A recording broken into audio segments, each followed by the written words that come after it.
with RJ Anusha.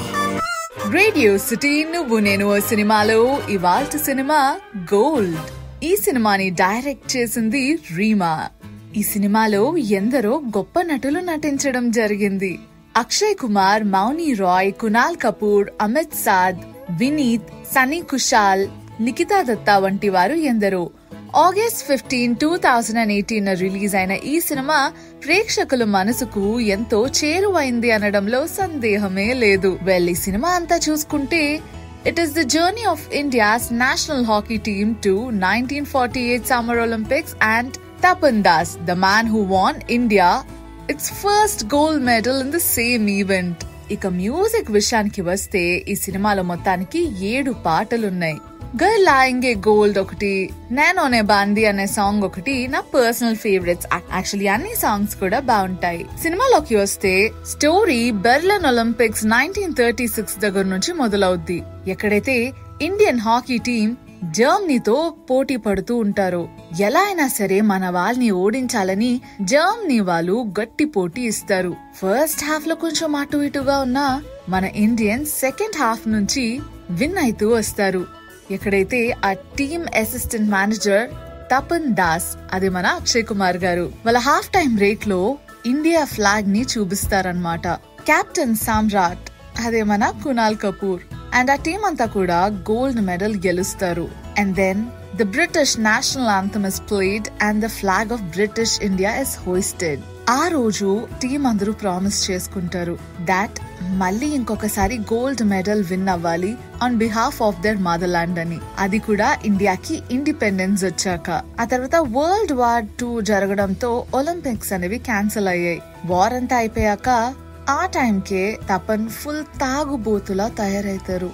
ఎన్నో bets ఓడిపోతూ ఉంటారు. And తనకప్పుడు ఒక న్యూస్ వస్తుంది, 1948 లో ఒలింపిక్స్ లండన్ లో జరగబోతున్నాయని. And he holds aspirations of making India play hockey as a free country.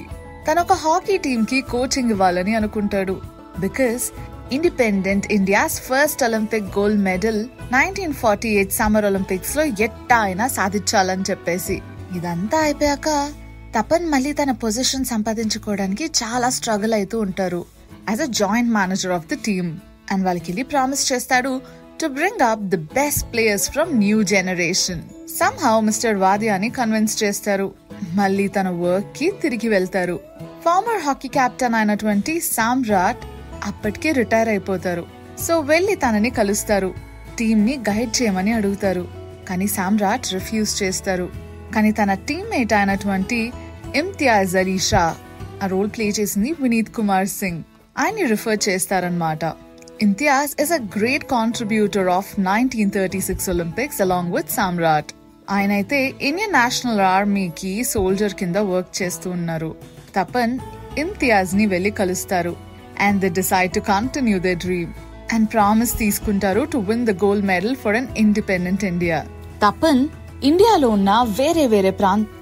ఇండియాలో ఉన్న ప్రాంతాలన్నిటికీ ప్రయాణిస్తారు to scout for the best players for the team. Final గా తపన్ కి ఆ టీమ్ అయితే దొరుకుతుంది. డిఫరెంట్ రీజన్స్ నుంచి పిక్ చేస్తారు. ఇండియాకి ఇండిపెండెన్స్ అయితే వచ్చింది, కానీ ఇండియా అండ్ పాకిస్తాన్ పార్టిషన్ కూడా అయ్యింది. ఆ గొడవల్లో కొంతమంది హిందూస్ అండ్ సిఖ్స్ వీళ్ళందరూ ఇమ్తియాజ్ ని సజీవ దహనం చేయాలనుకుంటారు. కానీ తపన్ ఇంకా హిమ్మత్ వెళ్లి కాపాడతారు. ఇమ్తియాజ్ వాళ్ళ ఇల్లుని ఒక హాకీ క్లబ్ కింద చేద్దాం అనుకుంటారు. బట్ ఫర్ ద డిసప్పాయింట్మెంట్ ఆయన ఇల్లుని కాల్చేస్తారు. మనసు విరిగిపోయిన ఇమ్తియాజ్ ఇండియాలో ఉండాలనుకోలేదు. తిరిగి లాహోర్ వెళ్లిపోతారు. దేశం విడిపోవడంతో వాళ్ళ కలలు ఆశలు కూడా విడిపోయాయని అనుకుంటారు తపన్. వీళ్ళు ఫామ్ చేసిన సగం టీం పాకిస్తాన్ కి ఆడితే సగం టీం ఆంగ్లో ఇండియన్స్ గా ఆడారు. Then Tapan decides to make it on his own. Team అందరినీ ఒక చిన్న బుద్ధిస్ట్ స్కూల్ దగ్గర ప్రాక్టీస్ కి తీసుకుని వస్తారు.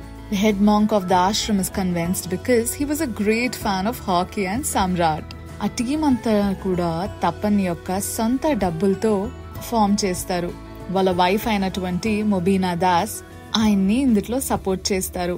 And she helps him realize his dream. Training మొదలవుతుంది. టీమ్ వర్క్, ప్లేయర్స్, మొత్తం ఎన్నో కాన్ఫ్లిక్ట్స్ అన్ని వస్తా ఉంటాయి. ఆ తర్వాత ఏమవుద్ది అసలు? Could this team be there in the Olympics? వెళ్ళగలుగుతారా లేకపోతే వాళ్ళ ఆశలు అడి ఆశలుగానే మిగిలిపోతాయా? ఇదంతా తెలుసుకోవాలంటే నువ్వైతే సినిమాని రిపీట్ చేసుకోవాల్సిందే. అదబ్బా నువ్వు నేను సినిమాలో ఇవాల్టి సినిమా గోల్డ్.